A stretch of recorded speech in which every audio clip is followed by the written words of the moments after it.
No to Jamaica Republic, accept £50 billion, build 240 mega hotels as soon as possible.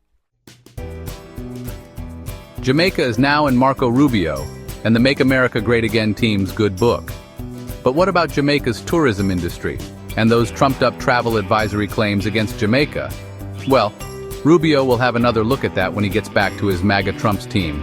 However, the visit to Jamaica on the 26th of March 2025 by the USA Secretary of State Marco Rubio and what he and the Make America Great Again campaign are requiring Jamaica and other Caribbean countries to do in regards to Cuba and China, this is proof that Jamaica can never truly be an independent state that is free to make up its own mind and tread its own paths. The opposite is true. Being under the UK government umbrella does give Jamaica some protection against the USA. With the UK being the USA's closest ally, and the only country in the world Trump tends to listen to and have some respect for, this makes it a sensible choice to stay under the UK umbrella for now.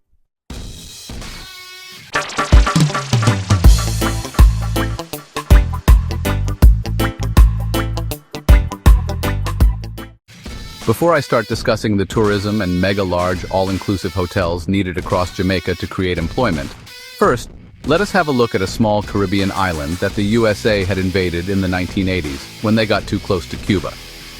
See the link to the article below in the description section of this post. The US invaded Grenada in 1983, codenamed Operation Urgent Fury, primarily to protect American citizens, restore democracy, and prevent the establishment of a pro-Soviet regime after a coup led to the execution of Prime Minister Maurice Bishop and the establishment of a military council. Here's a more detailed explanation.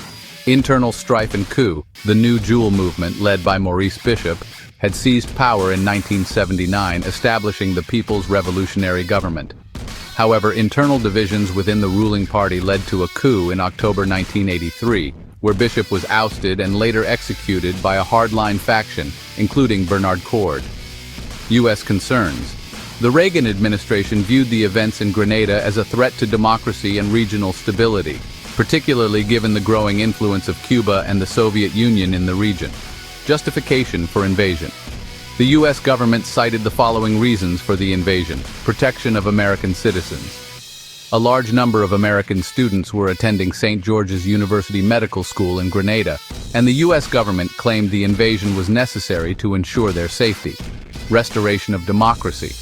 The U.S. argued that the invasion would help restore democracy and prevent the establishment of a pro-Soviet regime, preventing disorder. The U.S. claimed that the coup and subsequent chaos created an unstable environment that needed to be addressed. U.S.-led invasion. On October 25, 1983, U.S. forces, along with troops from other Caribbean nations, invaded Grenada, leading to the swift overthrow of the Revolutionary Military Council. Aftermath. The invasion led to the establishment of a U.S.-backed government, and the U.S. troops withdrew in 1984.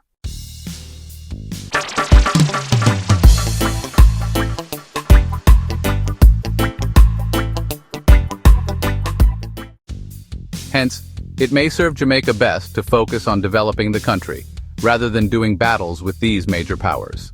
Jamaica should play the game with these rich countries, and allow them to invest £50 billion in Jamaica, building 240 large, all-inclusive hotels of 1,000 rooms each, all across Jamaica.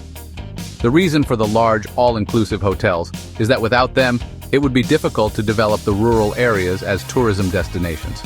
There are many beautiful countryside sceneries on the south coast of Jamaica that are suitable for ecotourism travelers. However, without the large, all-inclusive hotels being used as bases to travel from, it would take many decades to develop these areas. While at the same time, Jamaicans in many rural parishes, especially on the south coast, are not benefiting from the current tourism industry, but are falling into hopelessness, destitution, and crime. Or many are just hustling to survive from hand to mouth each day, yet they are counted in the government figures as being employed since they are productive for 1 hour or more each week. These people need permanent full-time employment, even if it is minimum wage. A high proportion of Jamaican youths have mental issues. This usually starts to develop shortly after they leave high school. If these youths had the opportunity to go and work in an all-inclusive hotel in their community or neighboring communities, where they could take a taxi to work and back each day, they would have jumped at the opportunity shortly after they leave school. and that would avoid them falling into hopelessness in the first place. Then the government should have trained staff to go into these 240 new all-inclusive eco-hotels to help these disenchanted youths adapt to their new environment.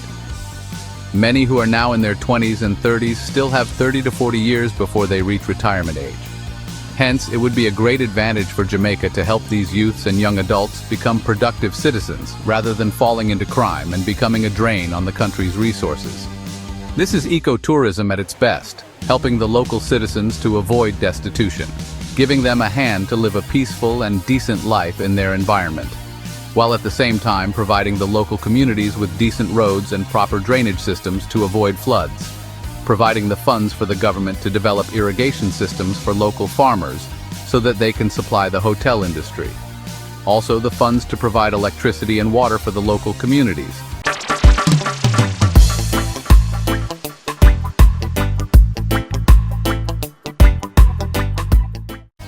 $240 mega all-inclusive hotels of 1,000 rooms each across Jamaica would bring Jamaica's visitor accommodation level in line with other Caribbean countries.